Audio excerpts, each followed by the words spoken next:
There's pain every day. And can you meet it with loving presence? When everybody can find their pathway to that, we will eradicate wars. We will eradicate divisions. Unleash the untapped potential within you as we dive fearlessly into the realms of healing, personal growth, self-love, and uncharted territories of the human experience. Join us as we navigate relationships, conquer career and business milestones, and explore the depths of spirituality. This isn't just a podcast, it's a manifesto for the resilient, the ambitious, the soul-searching women and men of today. Grab your coffee and let's dive in with Beyond the Surface.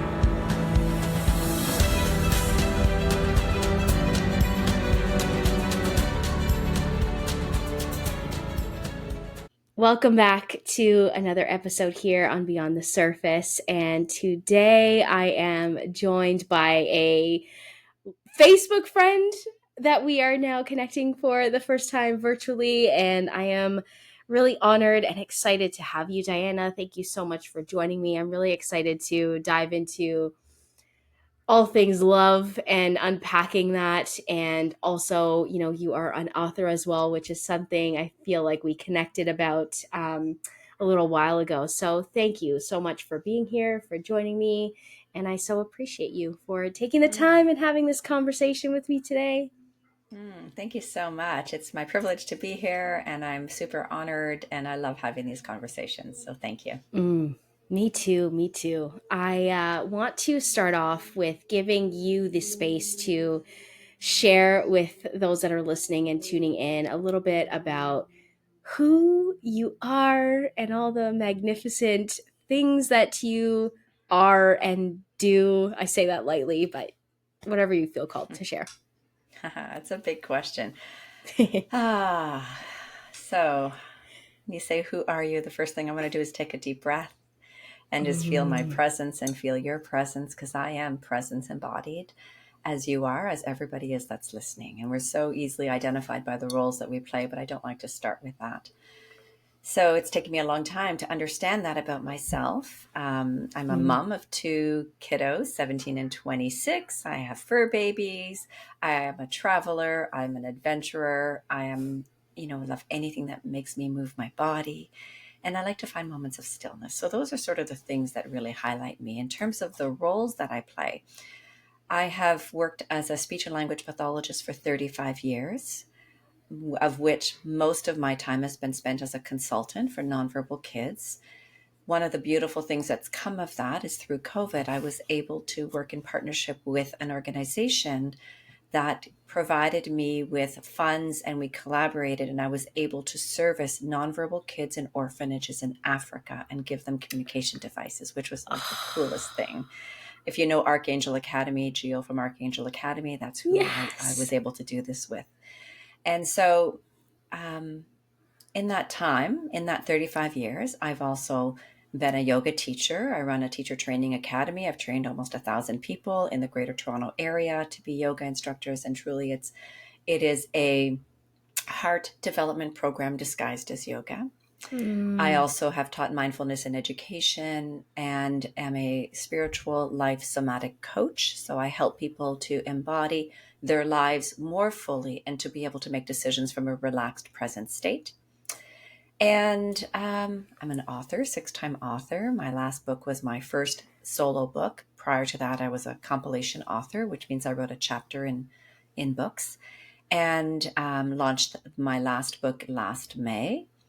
And I'm also a speaker, consultant, and coach for organizations, with my biggest passion being helping to transform the educational culture. So working in educational centers like school boards, teams in school boards, even kids, but mostly the teams, because they're the ones, the teachers, the secretaries, the admin, they're the ones that have the greatest influence on the classrooms.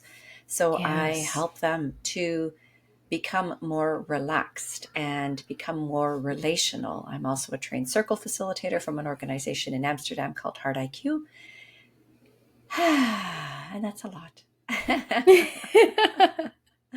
Oh my gosh. I want to acknowledge that distinction though that you made right from the get-go of, I feel like the identity that we attach to the things that we do and Mhm. is creates so much within us. And so you making that big distinction and pause between the two, because we're not necessarily just all the things that we do.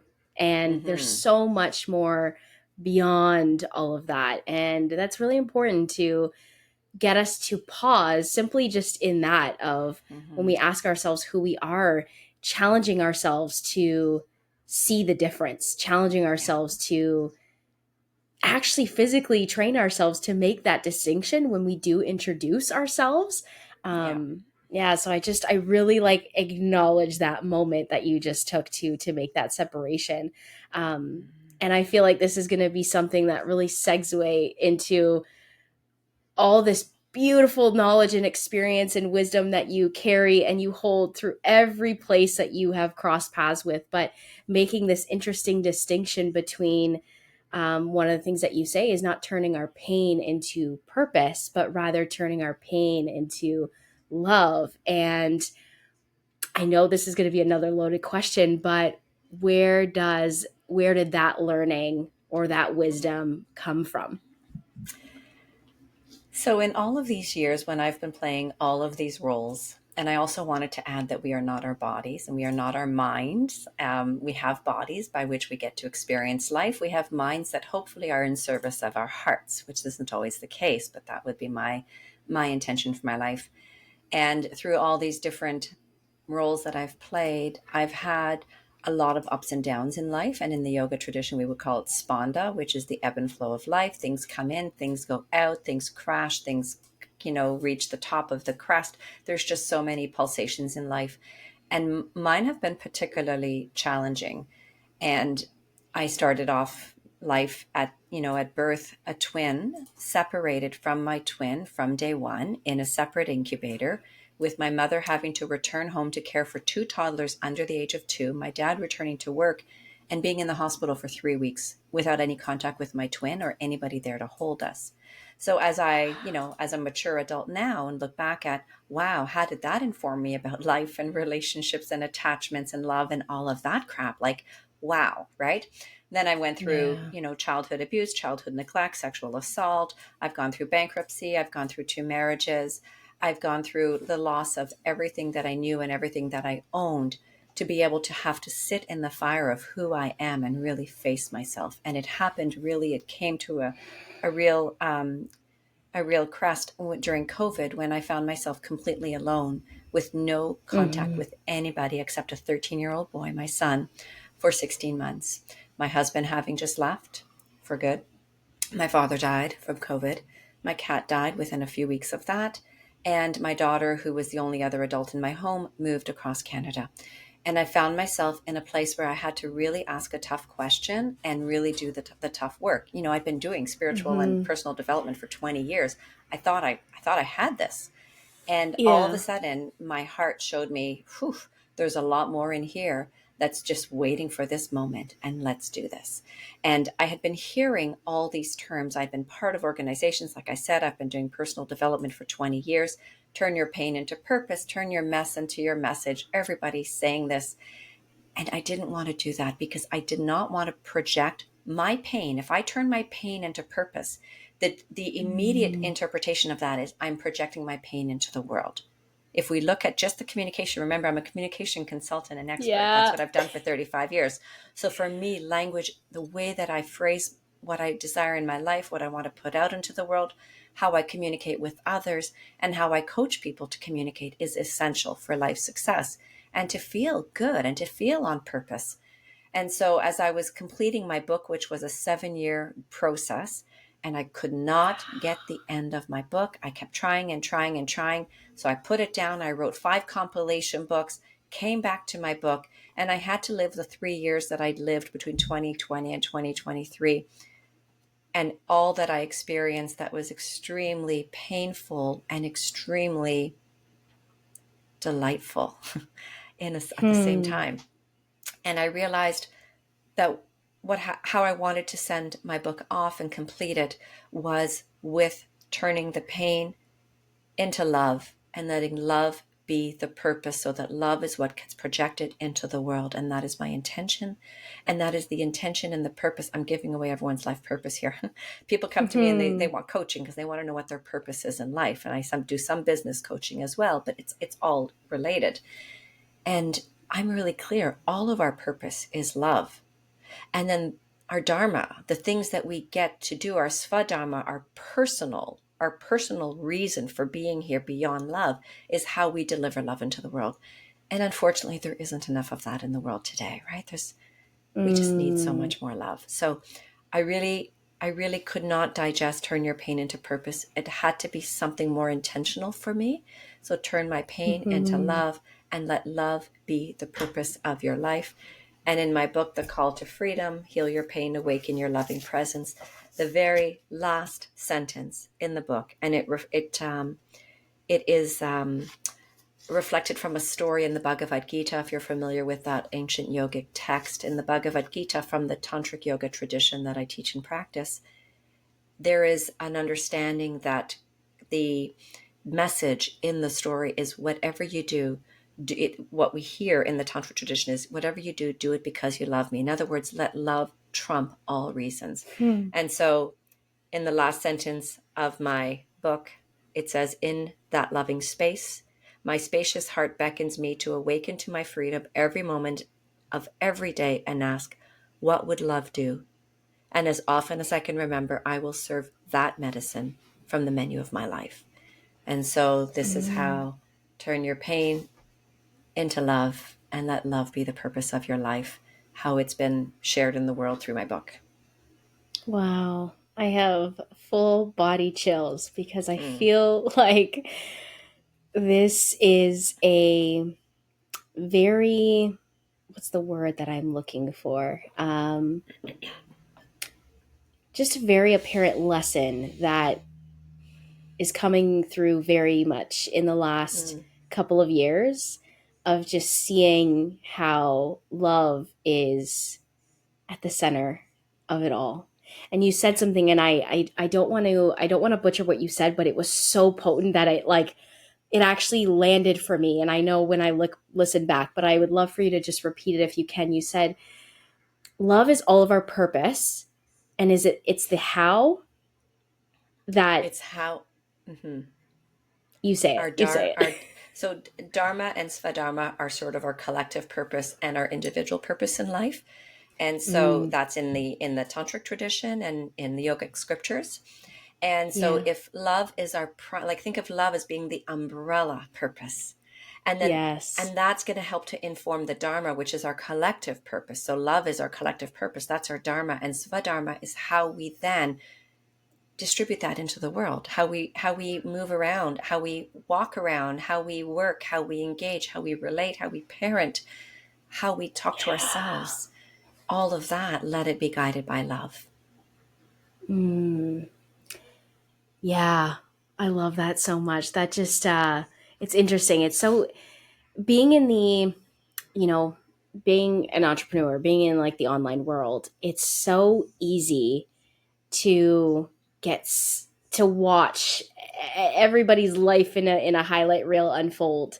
And sometimes that leads into letting, if you're really not connected to yourself and you don't create that space for yourself, allowing so much influence in, and a lot of questioning and a lot of doubt. And I don't want to project, but I'm saying that from my own personal experience, that that's what happens, for me specifically, is just seeing what everybody's doing and I like, that's me and that's me.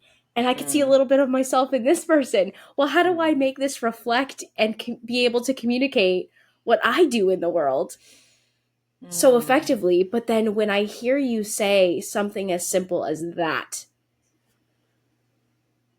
it becomes so clear. It becomes so clear of that's what we're meant to do. Yeah. Yeah. And I always tell people, you do you. I've been behind the scenes and at the front line of personal development for 20 years. Remember, I have seen what lies behind those reels. I've seen the truth of what lies behind those reels.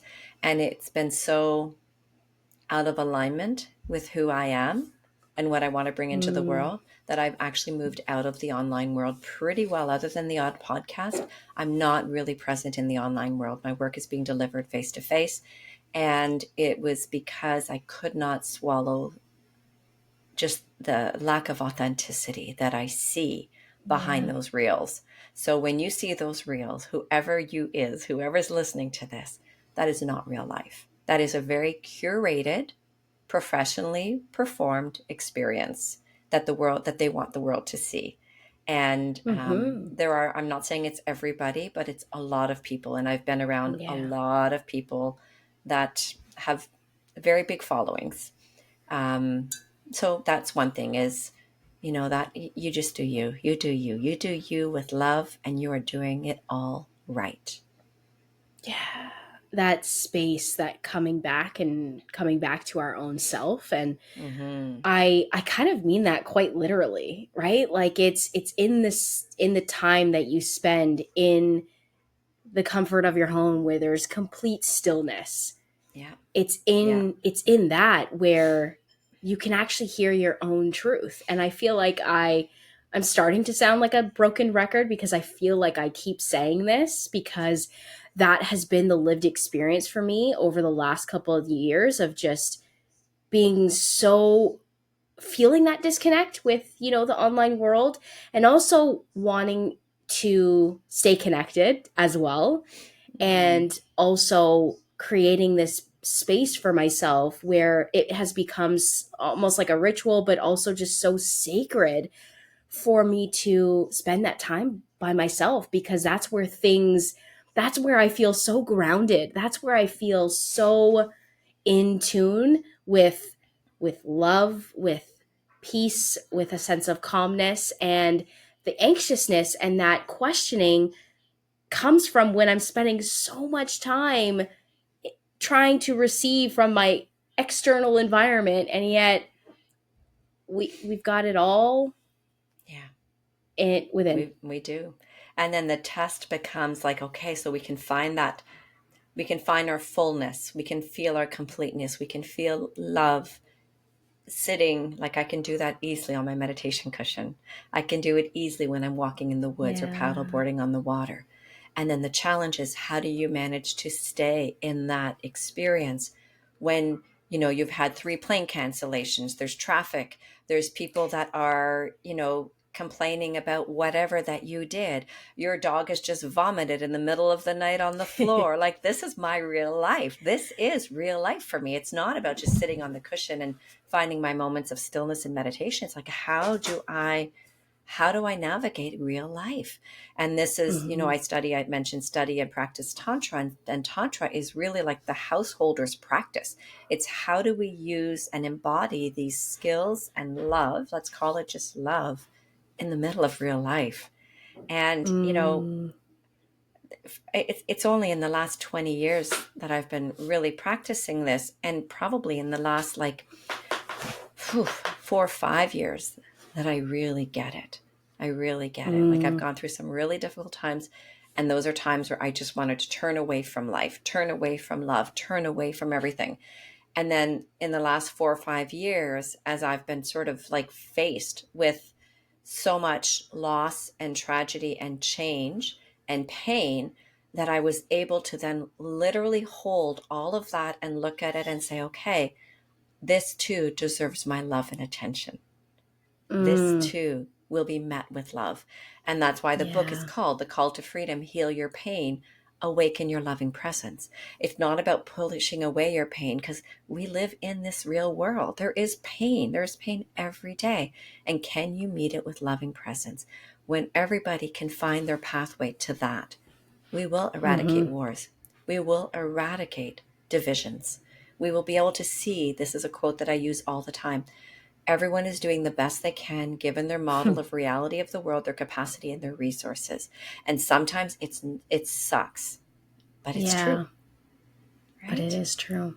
So you said too about how in the last 20 years, that's when you've been able to fully just get it, being able to come back to love in those moments of everyday life. And yeah, I'd love for you to just share a little bit more about what that does look like. And maybe there's a perspective around what did that look like, maybe 20 years ago when you're first starting out, of navigating coming back to love in those moments where things are happening in life. And then also too, what does that look like now, right? Because I feel like it's this, maybe you could speak to this too. I know I'm asking so many questions, but maybe you could speak to, is it a muscle that we have to kind of practice and it becomes muscle memory?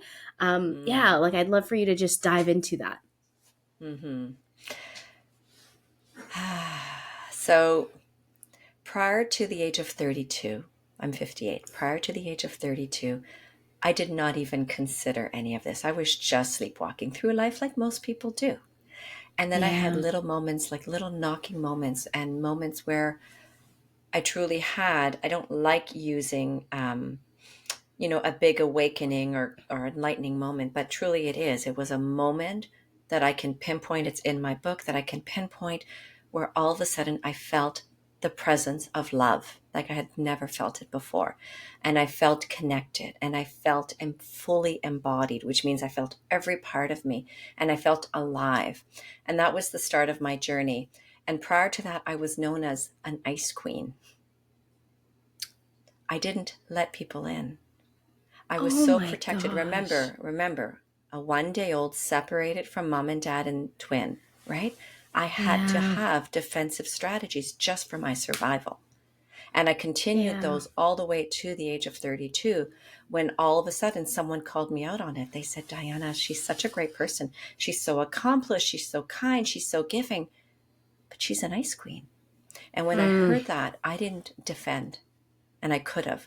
I sat there and I said, where are they right? And why? And that's what started my journey. It started with meditation. It started with energy work. I then went to yoga. Yoga brought me into my body in a way I'd never experienced before. And for the next 10 to 15 years, I was able to really pulsate in and out of the presence of love when life was going well. When life wasn't going well, my moments of forgetting were really back to my sleepwalking days.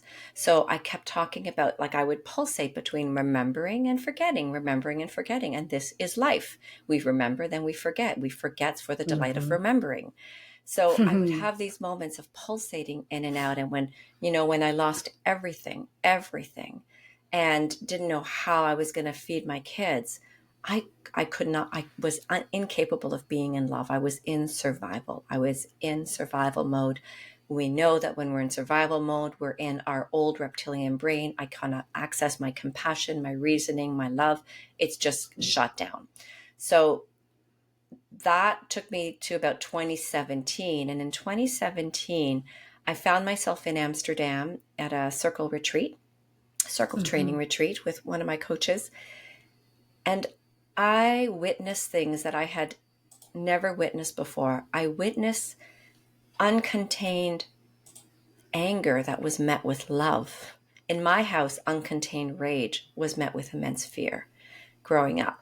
This was uncontained anger expressed in a very sort of intentional way. And everyone stopped and loved them. And I'm like, are you guys nuts? Anger is dangerous. Rage is dangerous. And so it took me a while to be able to buy into this. I had been following this work for about 10 years. I was even teaching some of it, but not that stuff, because I was a good little girl. Good little girls didn't express anger. Anger was dangerous. So I started to see the world through these other people's eyes, and experience the world through their releases, and be able to ask for what I needed for the first time in my life, and be able to be met with my deepest longings. At the time, it was, I really longed for full, deep surrender, and I was able to ask for it and experience it in the context of those circles. That really changed my life, because my voice had been diminished. I was a good little girl who was seen and not heard growing up. And so all of a sudden, I was asked, what do you need? It's like, what do you mean? What do I need? Hang on, let me think. I need something. What do I need? And so I would do a lot of self-reflection. I would sit in my silence. I would sit in my movement. And I started to express what I needed. And as I did that, it took me more into my body to be able to feel, well, what does my body need in this moment? What needs to come through me? What needs to be expressed? What needs to be felt? What needs to be loved? What needs to be nurtured? And so I learned how to do that from about 2017 onwards. And it became a beautiful opportunity for me to do what I would call daily tune-ins, which is what's alive in me right now. What do I need? That's my check-in, my tune-in, my check-in. What's alive in me right now? What does my body need? What does my energy need? Is there a little girl in me that needs something? So all this beautiful, deep work started showing up for me. And this is where I was able to start practicing. Oh, it needs this. Okay, I'm going to do this with love. Oh, it needs this. Okay, I'm going to do this with love. Oh, it needs this. Let's do this with love. So then when 2020 hit and everything that I knew as my life completely imploded in a way that I did not want to receive, I had some practice of how to meet it with love. And so every day I would go into my office, and I remember I was alone at home with a 13-year-old. I could not spend all day processing my emotions. That just wasn't fair to him.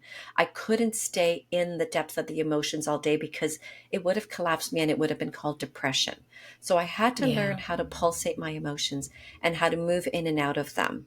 And I would go into my office and I would give myself 1 hour and I would say, okay, what do I need today? There is massive grief today. I feel my grief, loving grief. What do you need today? And I would do that. Sometimes it was yelling, screaming songs, stomping to Alanis Morissette, sobbing my eyes out, going into a little ball, curling. Sometimes I didn't have capacity. I couldn't get myself out of it. So I had a couple of coaches and therapists that I had on speed dial, and I would call them and they would make themselves available. And in 5 or 10 minutes, I'd have my capacity again. I just needed someone to witness me because, all of our pain was caused by other people in our lives. And so having someone witness me and for me to be able to say, I'm not going to swear, but I'm so effing pissed off that this happened to me. And they would just say, I know. And then it's like, okay, I'm okay now. Yeah. I just needed someone to say, I know, it really sucks, right? So giving myself the time to lovingly meet whatever came up and making it okay, not making it wrong, not judging it, not even like intellectualizing it. It doesn't matter why my body needs to release something. It just needs to release. I don't even need to know what the reason is. I mean, I can list a million reasons, but I don't need to because then I'm back in my story. And if I'm in the story, I'm back in my head. And if I'm in my head, I'm no longer in my body feeling what needs to release. So this experience of bringing loving presence to it became a very consciously practiced opportunity from 2020 till basically 2022. And it still comes up now, and I still take time every day. And some days if I have big stuff that has to come out and I don't have the same landscape as I did when I was in Ontario, I moved now to British Columbia. So I go up a gondola to the top of a mountain and I take the gondola by myself and I can weep and I can scream and I can open up and I can express, and like it's just a safe place for me. So it's been a practice. I don't expect anyone to listen to this and to go out tomorrow and bring loving presence to everything that life is bringing them. It's a practice. It's a practice. It's a commitment. And sometimes life gets tough for me again and I forget. And remember, I know you caught it because I saw you smile. The forgetting is for the delight of remembering. Oh, I love that so much. I love that so much. Yeah, that is so beautiful. And there's so much in the simplicity. That was the one thing that kind of came through, was just the simplicity of asking ourselves, what do you need? What do you need in every moment? And it's just something that we're not taught, and we're not. The thing is too, is people talk about self-love. They talk about self-love in the big actions of go make yourself a bath and go and do this. And yet the simplest form of self-love is what I received from hearing this piece and this practice of just, what do I need today? What what does my body need right now? What does my energy need right now? And it's this little check-in that you could do with yourself. And how simple is that? Yeah. How simple is that to take that anywhere, right? And even when life is getting hard, or there's something that's coming up. There is something that is, maybe it's triggering, right? Like, what do I need in this moment too? And it's, what I love too is that this piece around its openness that comes up, Mm-hmm. this openness to be able to get curious, especially when you were talking about how someone kind of called you out. Diana's great, but she's an ice queen, right? And instead of that defense, this curiosity, this openness to unpack and uncover, where is that coming from? Curiosity is such a big, beautiful thing that we can bring in that can lead us to so much healing, lead us right back to love with curiosity. Yeah, the definition of Yeah. mindfulness is paying attention with kindness and curiosity. And so if we can just put Yeah. that on auto repeat, kindness and curiosity, pay attention, kindness and curiosity. Instead, Mm-hmm. it's so easy for us to, especially in today's day and world with, just all the distractions, it's so easy to be in places of self-judgment and self-hatred and All the time. self-loathing and all of that, right? Kindness and curiosity. And even the parts, like, I don't know if you're familiar with the term shadows and the shadow ranges, but it's the disowned parts of ourselves, the parts that we don't want Mm-hmm. people to see. Like for me, anger was a big shadow. I would never get angry. Ever, ever, ever. Yeah. And especially as a yoga teacher, don't get angry. And now it's like, wait a second. If I can love that part of me that can be angry and I can channel the anger through the heart, anger gets transformed into passion. And passion is a beautiful emotional range to project into the world, right? So I say to people, Yes. like, what are you going to be angry enough about that you're willing to make a difference in the world? Let your anger fuel your passion and meet it with love. And that then becomes a service in the world. Because I'm all about, why are we here? We're not here for our own individual, accumulation and gains and, whatever. We're here to make a difference. We're here to serve. Yeah, you're absolutely right. This beautiful, I just love that too. Like, it's looking at these emotions, these range of emotions that we get to experience. They Mm-hmm. are all of them, right? Not just Yeah. the beautiful ones are not just experiencing joy and whatnot. There's beauty in experiencing anger and experiencing that too. I mean, even for myself, right? Like, I was very bitter, especially with my own relationship with my dad. There was a lot of bitterness, but that has been completely alchemized into love. And when you can really unpack that, you land in such a beautiful place. And Yeah. it's through those really tough times that we can show love that not speak, but you feel it on Yeah. this whole other level when Yeah. you bring love into something that often people would perceive of, well, that's not something that's worthy of love. That was something Yeah. that I was met with a lot with my relationship with my dad. It's like, you have every right to be angry. You have every right to be bitter. He left. That's true. And I can also meet him with a lot of love. Because everybody does the best they can given their model of reality of the world, their capacity, and their resources, right? And, Exactly. what you're talking about is what I would call, um, you're talking about loving like all the different parts. You can feel good feeling bad when you don't make the feeling Mm, bad a judgment, right? When you don't make yes. anger, when you don't judge anger as bad, when you don't judge sadness as bad, when you don't judge disappointment as bad, when you don't judge jealousy as bad, you are bringing loving presence. We've just been taught this stuff, right? Like everything has just been taught. We've been taught be happy, not angry, be delighted, not sad. And Pema Chodron first taught this to me. Joy is the umbrella under which all emotions fall. So joy is like the sky, and the emotions are clouds. Joy is loving presence. The word that I use is loving Mhm. presence. And the clouds come and the clouds go. Anger comes, anger goes. Sadness comes, sadness goes. Despair comes, despair goes. Fear comes, fear goes. And it's our grasping or repelling of them that creates the pain. And a formula that I have in my book is pain times resistance equals suffering. Pain times loving presence equals freedom. The call to freedom. Yeah. So we have choices. Yes. I know this is complex stuff. It's like sort of next level. Most of my coaching clients are people who've gone through like years of therapy and they're like ready to really look at life differently. And my hope is that everybody would consider taking a little bit of this and looking at it, like hold it in your hand and say, what does this mean for me? How can I experience life differently? Yeah. I have the answer. It's just breathe. Like from a physiological perspective, breathe. Like deep breaths, deep embodied breaths. Breathe into your belly. Use your diaphragm and just see if you can land and receive your breath. And it just gives them a little bit of spaciousness. So I would love, I'm on a mission right now to impact 4 million kids with the work that I do in educational facilities. And so it's consulting and coaching and, providing workshops and events.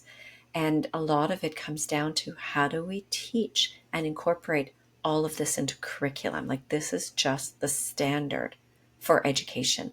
And I get to do it live where I am now in this little mountain town called Squamish, north of Vancouver, near Whistler. I merge all of my hats. So I work as a speech language pathologist, but I also do a lot of work. Primarily first is on self-regulation and co-regulation. So how do we relax our nervous systems, and how do we relax our nervous systems in the presence of a 6-year-old who's screaming for 2 hours? That's the co-regulation piece that's required. And I love that this community is so incredibly receptive to it. There's a lot of trauma in the community. And so I get to really help move through that and remind them again and again and again about the tools, remind them that we are here to love, remind them that we don't have to get sucked into whatever the drama is that's happening in front of us. And it's just such a delight to be able to bring it all together in my daily experience. I'm really grateful. Yeah. Oh, that's so beautiful. I love this so much. And I'm so appreciative of all the little beautiful nuggets of wisdom and from your experience in your journey. And to kind of close and wrap up, I feel like there's been so much that you've shared, but if you were to kind of bring your journey and like one piece of wisdom all together wrapped up through your experience for those that are listening in this moment, what would that be? What comes to mind? I think the last sentence of my book, which is, before you do anything, ask yourself, what would love do? Yes, what would love do? And it's going to impact all of your relationships. It's going to impact your relationship with yourself. It's going to impact the choices that you make. And I just feel like we need to make a big banner, what would love do? And let that inform your life. I 1,000% agree. Place that everywhere so you could see it every single day. What would love do? Yeah, exactly. Yeah. For those two, I'd love for you to share, where can people purchase a copy of your book or even just connect with you? I'd love for you to share. Yeah, so my book is available on Amazon. It's also available online at most stores, Indigo and other stores. And if you go to my website, dianalockett.com, there's a page where you can link to the book as well. And you can see my coaching offers, which is one-on-one coaching, relational coaching, as well as in corporations and educational facilities, doing some consulting and training and teaching there as well. Wonderful. I will leave all the links down below as well, so those can connect with you, purchase a copy of your book, and feel more and receive more of your wisdom that you shared. I am so grateful for you. I appreciate you, and for this conversation that feels like it just flew by, but it was just so beautiful, and I'm so in love with this conversation. So thank you so much for your presence here. Thank you. In your presence, I feel very, very seen and very relaxed. So thank you. Thank you. Mm. Thank you for listening. Make sure to leave a review and continue the conversation with me over on social media. And we'll see you in the next episode.